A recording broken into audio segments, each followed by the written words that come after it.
नमस्कार मंडळी. चला तर आरकेच रेसिपीमध्ये तुमचं सर्वांचं स्वागत आहे. तुम्ही आणखीन आरकेच रेसिपी चॅनलला सबस्क्राईब केलं नसेल तर लगेच करून घ्या. बेल आयकॉनलाही प्रेस करा. आता इथे आपण साधी भोळी खिचडी बनवलेली आहे, डाळ खिचडी.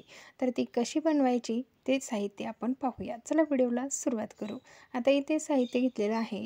1 वाटी तांदूळ, अर्धी वाटी मूग डाळ, 1 बटाटा, लसूण, कढीपत्ता, हिरवी मिरची, कोथिंबीर, उभा चिरलेला कांदा, उभा चिरलेला टोमॅटो हे साहित्य आहे आपल्या खिचडीसाठी. आता जिरा मोहरी प्रत्येकजणच टाकतं.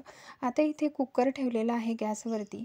त्यामध्ये आपण तेल घालून घेतलं. तेल गरम झालं की त्यामध्ये आपल्याला मोहरी घालून घ्यायची आहे. मोहरी तडतडू द्यायची. मोहरी तडतडली की आपल्याला त्यामध्ये लसूण घालून घ्यायचा आहे. आता इथे मोहरी तडतडली की मी लसूण घालून घेतला. लसणाचा कलर थोडा ब्राऊन झाला की त्यामध्ये आपल्याला 1 चमचा जिरे घालून घ्यायचे आहे. आता इथे जिरे तडतडले की त्यामध्ये आपल्याला हिरवी मिरची घालून घ्यायची आहे. हे सर्व व्यवस्थित आपल्याला फ्राय करून घ्यायचं आहे. सर्व जिन्नस व्यवस्थित फ्राय झाल्या की तुमच्या खिचडीची चव जबरदस्त होते.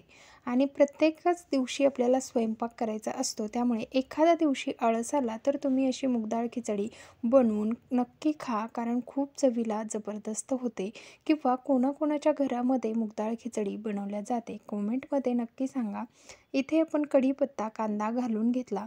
आता कांद्याला मिनिटभर परतवून घेतलं. नंतर घातला टॅमॅटो.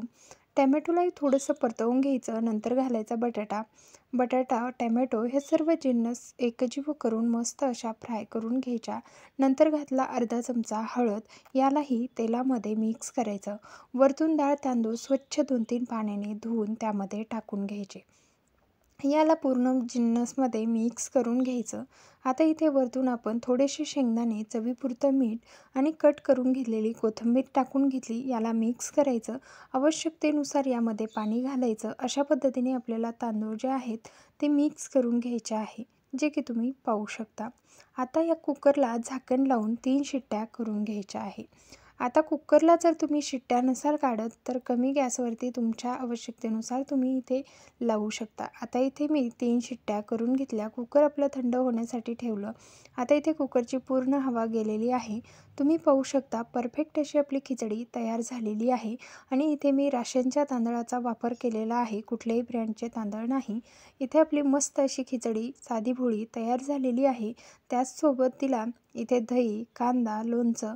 कशी वाटली आपली साधी भोळी खिचडी? आणि जर आवडली असेल तर व्हिडिओला लाईक करा, शेअर करा. त्याचबरोबर आरकेच रेसिपी चॅनलवरती नवीन असाल तर लगेच सबस्क्राईब करा आणि अशाच यूजफुल रेसिपीज पाहत राहा.